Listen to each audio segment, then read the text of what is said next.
Vous savez qu'on avait la macronette, pour pas dire la savonnette, chez nous. Il a fait lundi et mardi chez nous, hein. Il est venu pile poil. Demain, Trans Violence, mon association, organise une conférence débat 7 ans après les mouvements sociaux de 2017, hein, puisque nous sommes les garants de ces mouvements, hein, en tant qu'acteurs. Et quand même, on note que monsieur a choisi de venir pile poil dans la période anniversaire, même si ce n'était pas le jour J. Il n'a pas osé le manque de respect à ce point. Je pense qu'il fait comme si il est quelqu'un de très sûr de lui, mais n'empêche qu'il n'est pas assez sûr de lui pour venir le 28 mars, quoi, le fameux jour de la grande marche historique. Je pense qu'il aurait remis les Guyanais dans la rue, je pense, là, très certainement. Donc, du coup, il est venu les 25 et les 26. Alors, généralement, je ne sais pas, quand un président de la République vient sur un territoire, enfin, vous, les copains, je sais qu'il a été à La Réunion, je sais qu'il a été à Mayotte. Non, il n'a pas été à Mayotte. Enfin, pas eux, c'est des ministres que vous avez eus. Vous n'avez pas eu la Macronette, vous, hein, vous avez eu Darmanin, tout ça, là. Quand les gens viennent sur notre territoire, surtout quand ils sont du gouvernement ou qui sont représentants de l'État, on en attend à juste titre qu'ils viennent nous apporter, qu'ils viennent les valises pleines, tu sais. Nous, chez nous, on a les mules. Nous, on a les mules, elles partent chargées de cocaïne. On espère que, bon, ils viennent chargés d'actions concrètes, quitte à repartir les valises remplies de cocaïne après, hein. Mais là, quand il arrive, il arrive chargé de choses, quoi. Pas de promesses, mais de choses concrètes qu'il a faites. Ça fait quand même 3 mois qu'on nous dit que Macron va venir en Guyane. Bon, donc bon, la déception n'est pas très. Bon, on s'attendait, hein, on savait, hein, on connaît. Donc, encore une fois, aucune préparation, aucune anticipation, aucun travail sur les dossiers, en fait. On vient avec rien de concret. On vient dans 2 mois, il va se passer ça. Dans 4 mois, il va se passer ça. Dans 6 mois, il va se passer ça. Mais en fait, c'est quand est-ce que vous bossez vraiment? Et sur des choses qu'on vous a déjà promis en 2017. Donc, bon, Macron est arrivé. Nous, la population guyanaise, très clairement, il avait personne, en fait, tout le long de son... Vous savez, c'est un gars qui aime dire qu'il est proche de la population et qu'il aime bien faire des bains de foule. Eh ben, bains de foule était un peu réduit quand même. Un peu réduit. Des gens criaient au volet, qu'on a été chercher, qu'on a dû appeler. Et tu peux quand même venir, oui, c'est le président quand même.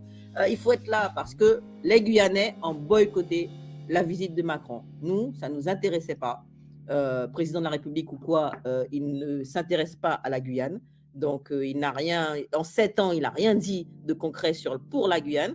Là, on le questionne sur l'évolution statutaire, pas de réponse. Donc oui, il nous a dit dans 2 mois, et puis après dans 4 mois. Dans 2 mois, il faut qu'on soit sûr qu'il n'y a rien dans ce qui existe dans le droit français par rapport aux nouvelles compétences qu'on demande. Et dans 4 mois, là, on se voit sur notre projet. Bon, ça fait juste 7 ans qu'on te parle de l'évolution statutaire. Donc bon, et on verra bien que dans 2 mois et dans 4 mois, on ne tiendra toujours pas le calendrier. Mais bon, c'est pas grave. Donc du coup, nous, c'était boycott, hein. Donc moi, j'étais invitée sur Guyane la première pour commenter son passage, hein, son arrivée. Alors il faut savoir, alors je sais pas, moi j'ai pas l'habitude, hein, des arrivées présidentielles.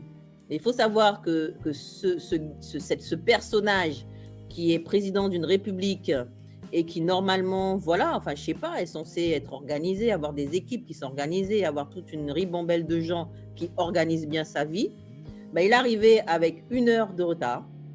Il est arrivé avec 1 heure de retard, pour vous dire le mépris, hein. Il a pris 1 heure pour descendre après de son avion. D'accord?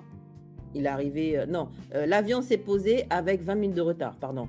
Ça lui a pris 1 heure pour qu'il puisse descendre de l'avion, parce qu'entre-temps, je pense que ses équipes lui ont dit « Hé, il y a Yvan Goua qui est sur Guyane la première, qui est en train de commenter ton arrivée. » Donc, il a voulu, je pense, être à jour de ce qu'on était en train de dire sur le plateau, parce qu'il a attendu 1 heure avant de descendre de l'avion. Alors, monsieur, voilà, descend, machin. Et en fait, à son arrivée, il y avait, même si nous, on n'est pas d'accord, on ne cautionne pas, la population guyanaise a boycotté l'arrivée de Macron. Mais nous avions intimé intimer, exiger à nos élus d'être là et d'aller parler à Macron. Mais en fait, on a des élus qui ne comprennent pas leur place.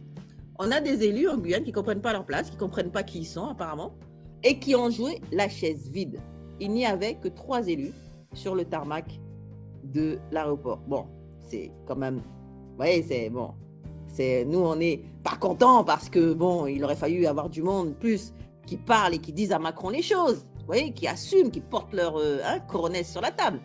Mais aussi, c'est quand même une belle image de voir que, bon, il y avait que 3 élus guyanais sur le tarmac pour l'accueillir. C'est une défaite pour Macron. C'est une défaite. Parce que derrière, il va faire des courriers. Il va faire des courriers aux élus en question pour dire vous êtes des élus de la République, comment ça se fait, le président arrive, vous n'êtes pas là, quel est votre machin. Après, il y en avait beaucoup qui étaient dans la 2e étape, parce que c'était bien sûr un voyage. Alors, c'était un voyage au galop, speed, où il fallait absolument aller vite. En 2 jours, enfin en 1 jour et demi, il fallait que monsieur fasse un programme qui doit tenir au moins sur 4 jours. Et il fallait aussi aller au rythme des annonces, des promesses à la Macronette pour pouvoir montrer qu'on est actif. Personne n'est dupe en Guyane.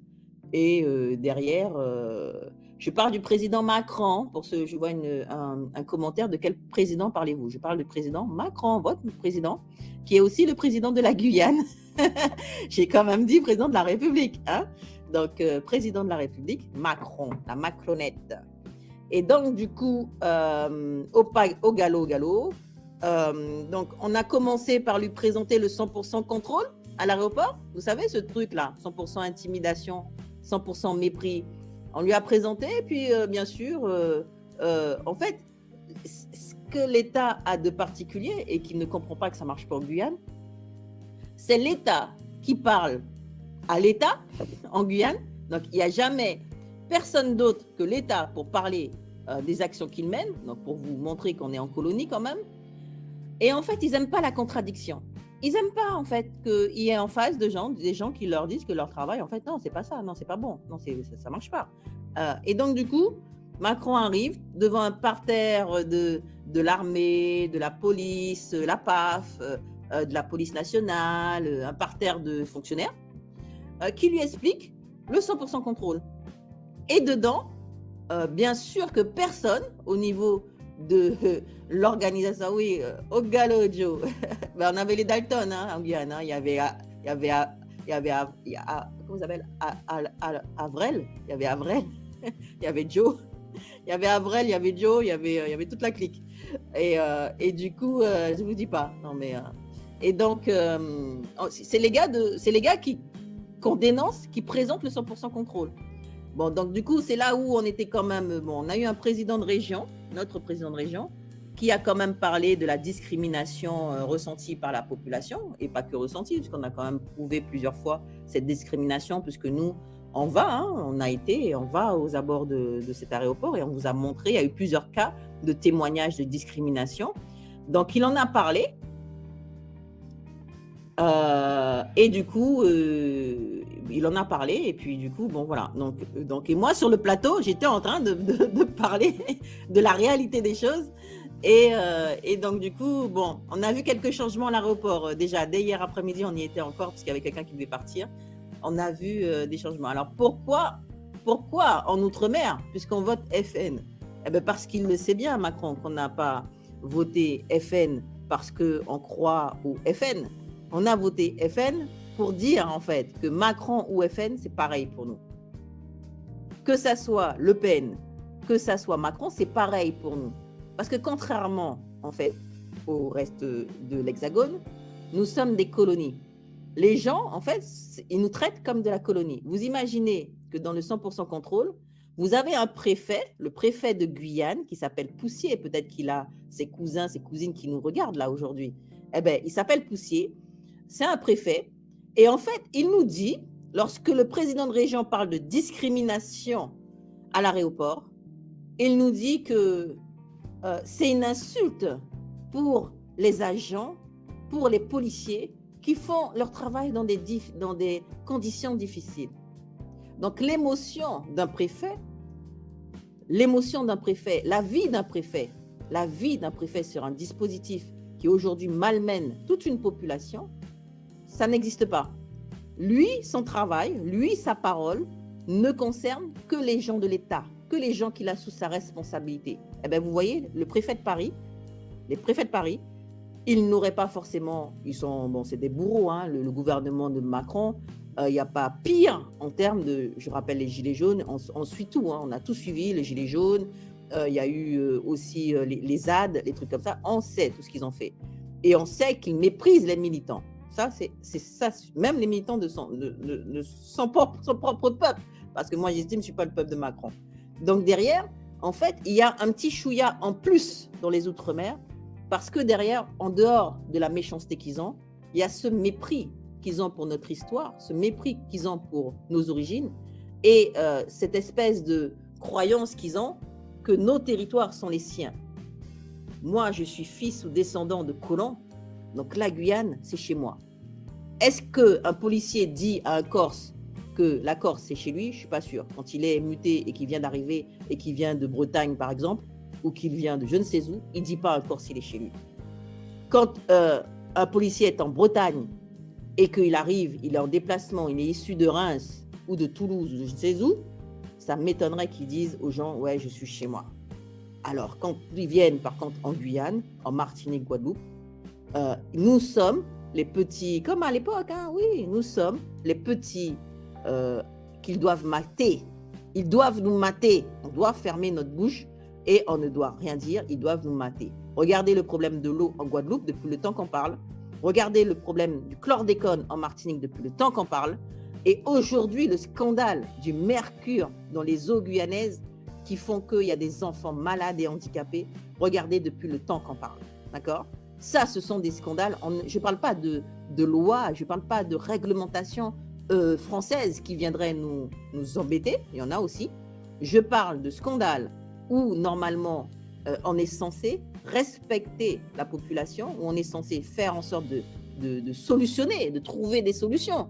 Ils n'en ont rien à battre. Rien à battre. Nous ne sommes pas une population, on ne compte pas, en fait. On ne compte pas pour les gouvernements successifs qui se sont multipliés toutes ces années. On ne compte pas. Le chlordécone, ce sont des morts, ce sont des gens qui meurent, ce sont des gens avec des cancers derrière. Le mercure en Guyane, ce sont des gens qui meurent, ce sont des enfants avec des cancers aujourd'hui. La problématique de l'eau, ce sont des gens qui sont aussi contaminés, qui boivent de l'eau qui est dégueulasse, hein, je pas, moi, ça m'écoeure, donc je ne vais même pas en parler, et qui derrière ont des maladies aussi. D'accord ? Et ces problèmes-là n'ont lieu pour le chlordécone. Allez voir ailleurs pour l'eau en Guadeloupe. Et le mercure, mettant sous le tapis, peut-être qu'ils vont oublier dans quelques heures qu'ils ont des gamins qui meurent hein, à cause de la pollution du mercure dans les eaux guyanaises, parce qu'on laisse les Garians de Perros faire l'orpaillage illégal et on se flatte de réussir, soi-disant, la guerre contre les orpailleurs illégaux, et c'est pas vrai. Donc voilà, la Macronette était de passage, voilà, elle nous a rien apporté de plus, et nous, effectivement, on continue notre vie. Et on l'a boycotté. Et le gars, personne ne s'est occupé de lui. Alors, par contre, Macron investit notre argent avec Lula pour un pseudo-projet en Amazonie. Oui, voilà. Et puis de toute façon, là, il est passé par la Guyane, vous savez quoi? Je ne sais pas pourquoi il s'est dit dans sa tête qu'il ne pouvait pas ne pas passer en Guyane avant d'aller au Brésil. Mais c'est ce qu'on lui a dit. Mais tu pouvais y aller, mon frère. Tu pouvais y aller. Mais juste, tu pouvais nous dispenser de ta visite, quoi. Tu pouvais nous dispenser de ta venue. Parce que pendant ce temps, sa venue, c'est quoi? Eh bien, le soir de son premier jour, il y a eu un incendie dans un squat. Un squat, c'est quoi? C'est plusieurs habitations illégales. On a beaucoup ça, comme à Mayotte. On a beaucoup ça en Guyane. Vraisemblablement, les préfets successifs de Guyane, qui sont représentants de l'État, ont l'air de penser qu'un squat, donc des habitats illégaux, qui sont faits de tôles et de bois ramassés, récupérés, pour se loger, donc des gens qui sont dans la pauvreté et qui de vol d'électricité des voisins parce qu'ils volent les câbles, les grands câbles d'EDF, la grosse société, ils volent les câbles et tout machin. Et du coup, c'est dangereux pour les gens qui y vivent. Eh bien, il a vécu un incendie dans un squat le soir de sa première nuit où il y a eu 3 morts. 3 morts. En Guyane, franchement, c'est quand même assez rare. On a un mort tous les 2-3 ans dans les squats, à cause de l'électricité d'ailleurs. Et là, il y a eu 3 morts. Bah, monsieur a dû changer son planning. Il est arrivé un peu plus tard au CNES et il est passé voir les familles. Mais bon, on n'a pas eu de réponse. On n'a pas eu de réponse sur les logements sociaux. On a combien d'années de retard en Guyane sur les logements sociaux? On est incapable de loger des gens. Les squats, c'est pas effectivement comme à Mayotte que des illégaux. Il y a beaucoup de gens qui n'ont pas de quoi se loger, qui n'en trouvent pas de logements sociaux, qui sont dans des squats aujourd'hui en Guyane, qui ont des titres de séjour, qui ont des papiers et qui sont dans des squats parce qu'ils n'arrivent pas à se loger. Et le gars a été, il y avait des morts, donc il ne pouvait pas ne pas y passer, il est passé, mais aucun mot sur les conditions de l'accélération des programmes de construction des logements, qui n'est pas sur mon dos, qui n'est pas sur le dos de mes élus, qui est sur le dos de l'État. Aujourd'hui, quand tu es immigré, quand tu es même pas immigré, comment on dit, ceux qui arrivent là sur le territoire avant qu'ils aient l'autorisation de rester sur le territoire, donc migrants, quand tu es migrant et potentiellement demandeur d'asile, mais migrant, quand tu es migrant, aujourd'hui, les gens sont lâchés dans la nature. Les gens sont lâchés dans la nature et donc ils sont aussi dans les squats, ces gens-là, les migrants. Parce que derrière, en fait, normalement, ils vont à la préfecture, ils se signalent, ils demandent l'asile et ils sont sur le compte de l'État normalement, même qu'ils ont 50 € par jour. Même moi, j'ai pas 50 € par jour. Ils ont 50 €, je sais pas combien d'argent par jour. Ils ont droit au logement, ils ont droit à plein de choses, mais on leur donne pas. On leur donne pas et après on s'étonne que potentiellement ces gens-là sont obligés d'aller voler pour se nourrir. Après, on s'étonne, ils sont obligés d'aller donc du vol à braquer et à peut-être tuer pour certains pour se nourrir. On s'étonne. Et pourtant, s'il y a bien quelqu'un qui sait qui est exactement sur le territoire, c'est bien l'État. Hein? Parce que l'État, je vous dis, est à toutes les frontières. L'État est partout. Donc, s'il y a bien quelqu'un qui sait exactement qui est sur le territoire, c'est bien l'État. Donc, voilà, la Macronette est passée par là. Nous, on a fait notre vie. Alors, il a eu, parce que quand Macron est là, alors moi, franchement, on était en train de réfléchir à ça, parce que dernière venue, c'était en 2017, et il y a eu des émeutes. Et donc, il y a eu des émeutes parce que le collectif qui s'est mobilisé en 2017 avait demandé audience à Macron, et Macron, dans sa Macronette habituelle, je ne parle qu'aux élus, je ne parle pas aux gens qui ne sont pas élus. Donc, il ne voulait pas parler au collectif. Maintenant, il voulait pas. Maintenant, il fait des bains de foule et il veut parler à tout le monde là. Mais n'oubliez pas, Macron a dit qu'il ne parle qu'aux gens légitimes. Il parle qu'aux élus. Donc, ça s'est très mal passé. Les gens n'ont pas aimé, n'ont pas apprécié. Et il y a eu quelques émeutes et troubles, quand même, toute la nuit, nous, jusqu'au lendemain matin. Nous, on est très résistants.